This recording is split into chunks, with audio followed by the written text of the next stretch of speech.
Hello and welcome. Today I'm going to explain atomic absorption emission as simply as I can. So in previous videos I talked about a Danish physicist, Niels Bohr, and his model of the atom was as so. He thought you had a nucleus, which was a mass concentrated at the center of an atom that was very small compared to the size of the atom, and around that nucleus you had electronic orbitals, much like planets orbit the sun. These electrons were going in a circle around the nucleus. And I also talked about Louis de Broglie, who came up with the equation that the momentum of a particle is equal to some constant divided by the wavelength. So he connected, he basically said matter acts like waves in addition to acting like particles. But that was around 1920s. See, Bohr was doing his work around 1910 or so, before de Broglie. And Bohr had a great insight that electrons might act like waves in a certain sense. So what he thought was that the reason you get these discrete orbitals was that the electron forms a standing wave in these orbitals. So by a standing wave, I mean if you have a guitar and you pluck one of the strings of the guitar, that string forms a standing wave. If the string did not form a standing wave, then you wouldn't hear any sound. You'd pluck the string and it wouldn't keep vibrating. It would just immediately cancel itself. For the same reason that you cannot have electrons orbit between these orbitals. So a standing wave is a wave that, even though the string may be vibrating, the wave just looks stationary. The wave's not moving forward, it's just staying there. Okay. So he said that you got the nucleus in your orbit, and he said you must form a wave around that orbit. So if we try to draw a wave, it had to look something like that. If it didn't, let's draw another orbit, but let's say you don't go around an integer number of times with the wave. So we're going up, down, and if we cross like that, and we keep going, well, and we add these waves together, we're going to get destructive interference, and, well, that would make sense. Just like an instrument that is not in tune. It's not going to form a standing wave, so you're not going to have anything there. So, that was Bohr's hypothesis of why electronic orbitals are discrete.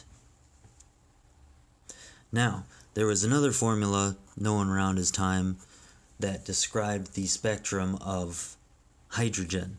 So if you had a ball of hydrogen, it was emitting light, and the light that was emitted, you could separate, and it would form bands like such.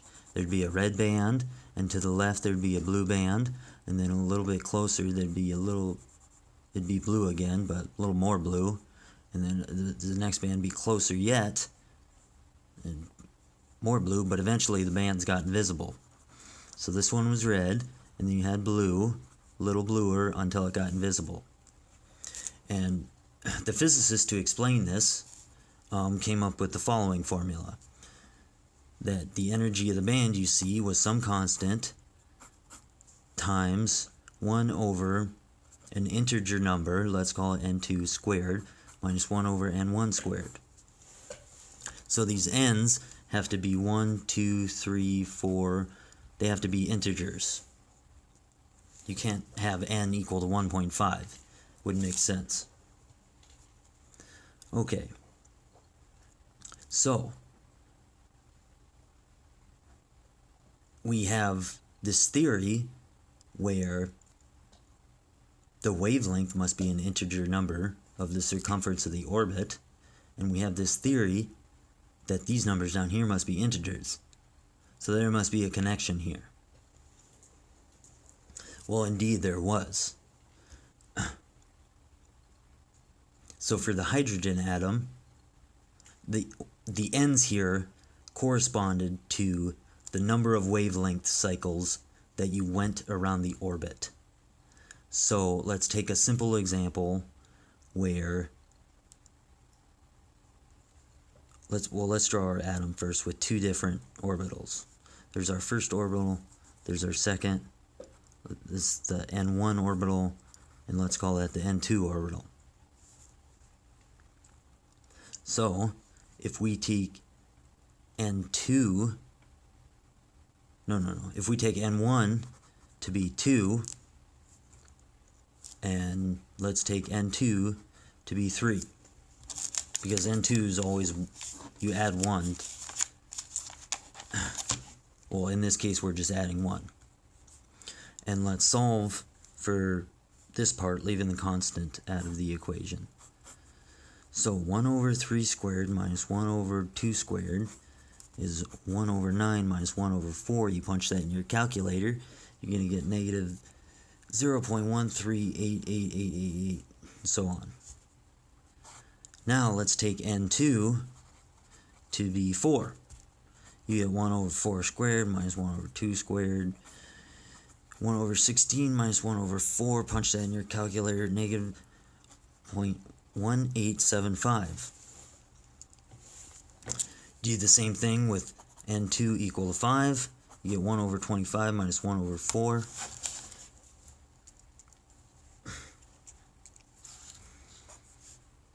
Turns out that's negative 0.21.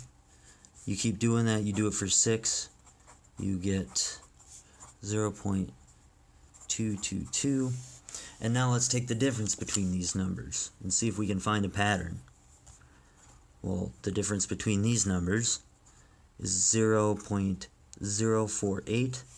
The difference between these numbers, 0.0225. Difference between these numbers, 0.01. Well, this is interesting. It's following the same pattern as the bands that were observed. So you can see we're getting closer and closer to 0. So these numbers over here correspond to this distance up here between the red and the blue, and then this blue band to this other blue band. And you can see the bands are getting closer and closer together. Just like as we increase N2 by 1 and subtract N1, we're getting closer and closer to some number. So if we take N2 to be, I don't know, a really big number, let's say infinity, we would have 1 over infinity minus 1 over 4. Mathematicians would call you out, but you could just say this is 0 minus 1 over 4, so negative 0.25. And that was found to be the ionization energy of the hydrogen atom. So if the hydrogen atom had an electron in the first orbital, that corresponded to the amount of energy that it took to kick that electron out of the orbital. Okay, so now, what we just did was find a few different values between N1 and N2. And what we just did was find the pattern of what's called the Balmer series. So, that thing I described on the previous page here, this was called the Balmer series. And the Balmer series was corresponded to when N1 was equal to 2. And there's also some other series. One of them is the Lyman series. The Lyman series is when you have N1 equal to 1. And you can keep doing this for different, N1s, and you would get different bands. So you have the Balmer series is when N1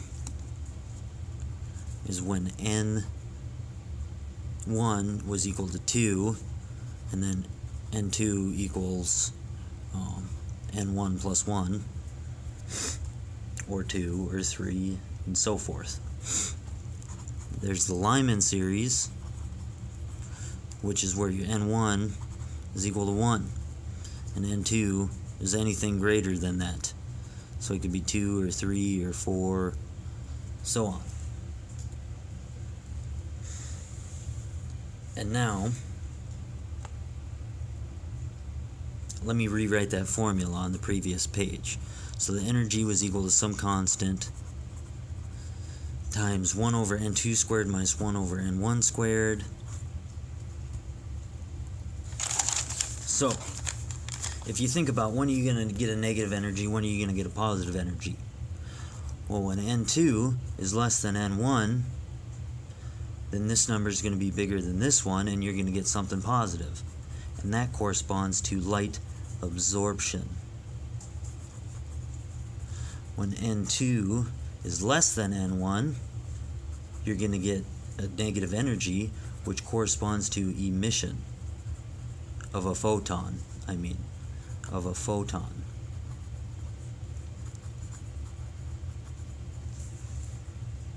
And that photon must be exactly the difference in energy between those two orbitals. You see? So here's our atom, and we have two orbitals. And imagine we have just one electron in this atom. Imagine we have the hydrogen atom. So there's the nucleus is just a proton, and this electron's going around. Imagine light comes in, and boom, kicks that electron. It's like, get over there. So now the situation we have is the electron is in the first excited state, we would call it. Now it's orbiting out here. Well, it's not going to do that forever. Eventually, the electron, the atom wants to lower its energy, so it's going to go down and make the transition from the second orbital back to the first. And we're going to have exactly the opposite cases we had when we absorbed.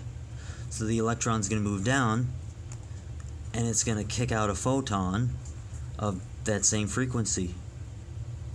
So this is light here. That's what I mean by this squiggly wave.